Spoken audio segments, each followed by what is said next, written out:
مجھے ایک خاتون نے کہا، ان کو پتہ چلا ہمارے جانے کا، وہ کہنے لگی کہ چھوٹی سی بچی کو کیا پتہ چلے گا. میں نے کہا مجھے اپنے 3 سال کی نا بچپن کی باتیں یاد ہے، جب میری 4 سال عمر تھی. اس وقت تو نہیں پتہ چل رہا تھا، لیکن دماغ نے اس کو محفوظ کر لیا. اب یہی بچی جب بڑی ہوگی نا تو اس کو یہ پتہ چلے گا کہ اللہ کے نبی صلی اللہ علیہ وسلم نے یہ فرمایا کہ جب تم دین کے معاملے میں دیکھتے ہو تو اپنے سے اوپر والے کو دیکھو، اور دنیا کے معاملے میں دیکھتے ہو تو اپنے سے نیچے والے کو. اب سوال یہ کہ کمپیریزن ختم کیسے ہوگا، کمپیئر کرنا ہم ختم کیسے کر سکتے ہیں؟ وہ اسی طرح کریں گے کہ ہسبینڈ کو چاہیے کہ 4 دن نا اپنی بیوی کو کبھی ایسے لوگوں کے پاس بھی لے کر جائے جو اس سے نچلے طبقے والے ہیں، ان کے پاس جائے، ان کے مسائل سنے، تو اس کو سمجھ آئے گا کہ میرے ہسبینڈ نے تو مجھے بہت کچھ دیا ہوا ہے. تو وہ بیٹی میری بھی نا پھر وہ سوچنے لگی کہ ہاں واقعی میرے پاس تو گھر میں یہ چیز بھی ہے. وہ گننے لگی اپنی اسٹڈی روم کی چیزیں کہ یہ چیزیں میرے پاس ہیں، ان کے پاس نہیں ہیں. تو کمپیریزن اس طرح نا کم ہو سکتا ہے. یہ مردوں کو بھی چاہیے کہ یہ چیز کریں. تو کمپیئر کرنا. اور آخری چیز میں بتاؤں، نبی صلی اللہ علیہ وسلم نے جو یہ الفاظ بولے نا، اللہم انی اعوذ بک من زوج تشیبنی قبل المشیب، کہ مجھے ایسی بیوی سے پناہ میں رکھنا، ایسے ساتھی سے پناہ میں رکھنا جو بڑھاپے سے پہلے مجھے بوڑھا کر دے. اب وہ یہ کیا ہے کہ ڈیمانڈ ہی ختم نہیں ہو رہی، کمپیئر کر رہی ہے، او یار اس نے یہ دے دیا، تم نے مجھے یہ نہیں لا کے دیا.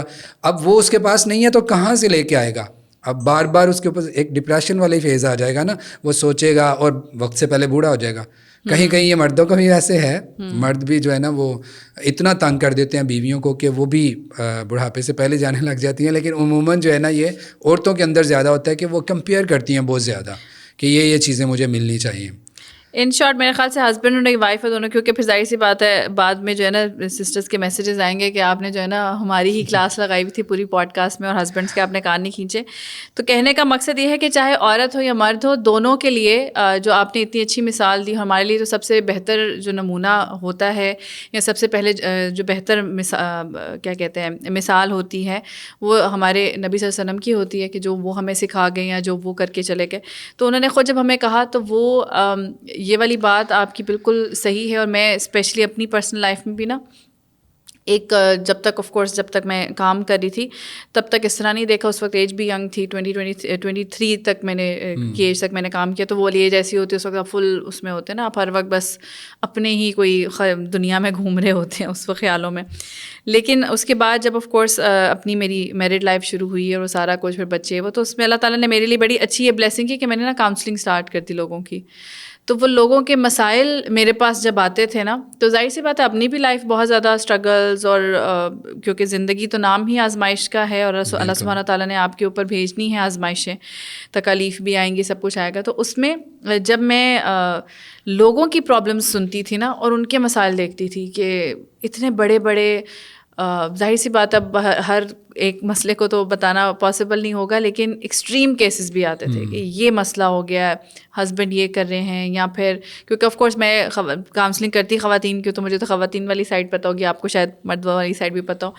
تو پھر جب میں ان سچویشنس کو دیکھتی تھی، ان پرابلمس کو دیکھتی تھی، تو پھر میں نا اس بارے میں میری خود ہی جسے کہتے ہیں کہ کاؤنسلنگ ہو جاتی تھی کہ میں نے ان لوگوں کو دیکھ کے اپنے اگر کوئی پرابلمس چل بھی رہے ہیں تو میں نے شکر ادا کرنا ہے کہ چلے میرے ساتھ اگر یہ مسئلہ ہو رہا ہے یا میرے پاس یہ چیز نہیں ہے، یہ نہیں ہے، تو کم سے کم یہ تو نہیں ہو رہا ہے جو اس کے ساتھ ہو رہا ہے. اور جو میں نے پہلے والی بات کی تھی اس میں ہاں میرے ساتھ پرسنلی بھی یہ ہوا کہ 1-2 اس طرح کے کچھ لوگ تھے اپنے ہی دوست وغیرہ، فرینڈس، جاننے والے.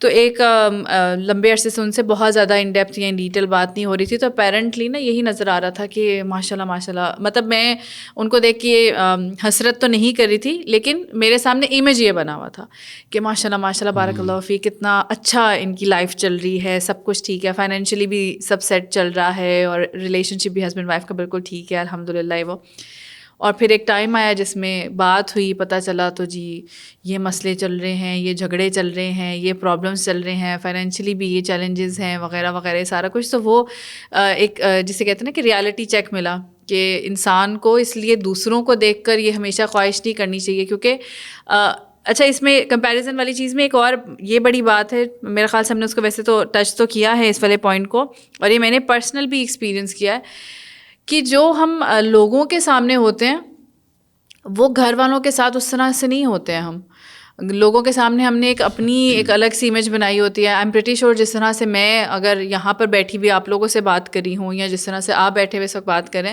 تو گھر میں ہم ہر وقت اس طرح نہیں ہوتے ہوں گے. ہمیں غصہ بھی آتا ہوگا, ہم غمگین بھی ہوتے ہوں گے, ہم چڑچڑے بھی ہوتے ہوں گے, ہم ڈانٹ بھی دیتے ہوں گے, کبھی بدتمیزی بھی کر دیتے ہوں گے, کیونکہ ظاہر سی بات ہے انسان ہے ایٹ دا اینڈ. تو جب ہم کسی کو دیکھتے ہیں کہ وہ اسکرین پہ یا اگر کوئی ہمیں آ کے صرف ان کی اچھائیاں بتا رہا ہے, تو اس وقت وہ ہمارے سامنے جو ان کی امیج آ رہی ہے نا, دیٹ از ایک آئیڈیل والی ہمیں پتہ چل رہی ہے, لیکن ان کے فلاز نہیں ہمیں پتہ چل رہے. وہ ان کو یہاں پتہ ہے یا ان کے گھر والوں کو پتہ ہے. تو اس وجہ سے یہ اچھا ایک ہم نے پوائنٹ ہائی لائٹ کیا کہ جب بھی ہم کمپیریزن. کسی کو اس طرح دیکھیں تو ذہن میں کہیں نہ کہیں یہ خیال بھی ہونا چاہیے کہ یہ صرف میرے سامنے ہے اس وقت. بالکل ہو سکتا ہے کہ پیچھے کچھ خرابی چل رہی ہے یا کچھ بھی ہے, تو یعنی اس کو صرف نا وہ اپنے لیے آئیڈیالائز نہیں کر لینا چاہیے کہ بس میں سیم ایسے ہی ہوں. ہاں جو وہ کہہ رہا ہے اچھی بات کہہ رہے ہیں, آپ وہ دیکھ لیں, لیکن جس طرح کی وہ چیزیں کر رہے ہیں تو اس سے یہ سمجھنا کہ ایسے اور اس کو کبھی مسائل ہو ہی نہیں سکتے, تو یہ نہیں ہونا چاہیے. صحیح. اور کچھ واصف بھائی آپ کے پاس اگر آپ نے کوئی پوائنٹس وہ کیے ہوں تو میرے خیال سے جو ہم نے شروع میں بات کی تھی وہ تھوڑا ایک حصہ رہ گیا تھا کہ آپ تعریف بھی کر دیں اور وقت دے دیں. جو ہم نے اس پہ بات کی تھی وہ میں نے کہا تھا تھوڑا آگے جا کے میں بتاؤں گا. تو اس میں ہمیں جہاں پہ مردوں کو چاہیے نا وہ وقت دیں, تو عورتوں کو بھی چاہیے وہ وقت دیں اپنے خامدوں کو. ہوتا کیا ہے آج کل ہم یہ بھی دیکھتے ہیں اکثر کہ لڑکیوں کے پاس ٹائم نہیں ہے اپنے موبائل سے نکلنے کا.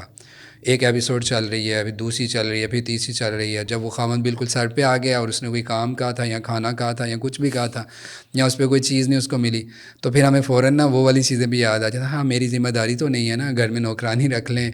تو پھر اگر ذمہ داری نہیں ہے تو پھر آپ جب اپنی دفعہ احسان جتلاتی ہیں, آپ یہ کہیں گے کہ آپ عورتوں کے بارے میں کہنے لگ گئے ہیں, کیونکہ میں مردوں کا پہلے کہہ چکا ہوں, پہلے بات کر چکے میں ہیں کر چکا ہوں کہ مردوں کو وقت فیملی دینا چاہیے. تو عورتوں کو بھی کہیں نہ کہیں یہ چاہیے.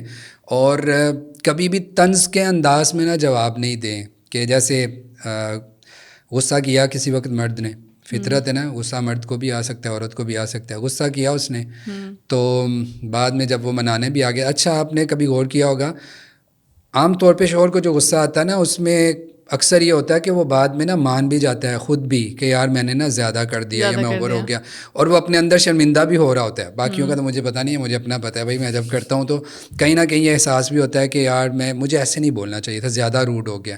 تو پھر وہ نا پہلے سے ذہن بنا چکا ہوتا ہے کہ اب میں نا سوری کروں گا. اب جا کے سوری کریں تو اگر آگے سے یہ جواب آئے نا اوکے, تو آپ کو پتہ ہے کہ وہ کیا ہوتا ہے. یعنی آپ نے کچھ آگے سے غصے کا اظہار تو نہیں کیا, لیکن یہ چیز بتا دی کہ ہاں میرے دماغ میں چل رہی ہے. بھائی یہاں تو ہوں سے بہتر ہے تم بول کے کہہ دو کہ میں یہ اس طرح ہوں. تو یہ چیز بھی تھوڑی سی ہمیں نا اس میں کرنی چاہیے. اور جیسے وہ حدیث میرے ذہن میں آ رہی تھی, حضرت معاویہ بن حیدہ ہیں, وہ اللہ کے رسول صلی اللہ علیہ وسلم کے پاس آئے اور انہوں نے پوچھا اللہ کے رسول نکاح کرنے لگا تو مجھے بتا دیں میں کیا کیا کروں, یعنی کون کون سی چیزیں جو ہے نا وہ میرے لیے سیکھنا ضروری ہیں. تو آپ نے اس میں یہ بات کہی تھی ان سے کہ بیوی کا تم خیال رکھنا, اور اس میں تم نے یہ کرنا ہے کہ اذا اکتسیت تکسوہا, جب تو اپنے لیے کپڑا خریدے تو اس کو بھی لا کے دے. اذا طعمت تطعمہا, اپنے لیے جب تو کھانا لائے کھانا کھانے لگا تو اس کی بھی فکر کر کے اس کو بھی تم نے دینا ہے. صحیح. پھر آپ نے اس کے بعد ان کو یہ کہا کہ ولا تضرب الوجہ, غصہ ہے تو چہرے پہ نہیں کبھی مارنا. آپ یعنی ان کے حقوق بیان کرتے جا رہے ہیں. اور ایک چیز جو اینڈ پہ آپ نے بیان کی ولا تقبح, کباہتے نہ بیان کرتے رہنا کہ تو ایسے ہے, تجھے یہ بھی نہیں پتا, تمہیں یہ بھی نہیں پتا. یعنی یہ چیزیں تم جب بیان کرو گے نا تو تم بیان کر کے چلے تو جاؤ گے اور بعد میں تم معافی بھی مانگ لو گے, لیکن کہیں نہ کہیں وہ اپنے ذہن میں بٹھا لے گی کہ یہ جب موقع ملتا ہے میرے عیب بھی بیان کرتے رہتے ہیں. تو یہ چیزیں ہمیں نہیں کرنی. تو اوور آل جو چیزیں ہیں وہ ہم نے کر لی کہ ایک وقت دینا ہے اس کو, اور اس کی تعریف کرنی ہے, اس کی برائیاں بیان نہیں کرتے رہنا. اگر اختلاف ہو گیا تو کوشش کریں, پہلے سٹیپ پہ ہیں تو آپ آپس میں بیٹھ کے ہی حل کر لیں. اور اگر زیادہ بات بڑھ گئی یا پھر کسی کو ثالث کے طور پہ لے آئیں تاکہ بات ختم ہونے سے اگر بچ سکتی ہے تو وہ بچ جائے. تو یہ مجموعی طور پہ چیزیں ہم نے کرنی ہیں, تو اس سے ہمارا ایک اسٹرانگ ریلیشن آپس میں بن سکتا ہے. جزاک اللہ خیر. تھینک یو سو مچ واصل بھائی, آپ نے اچھے پوائنٹس جو ہیں وہ ایڈ کیے اس میں.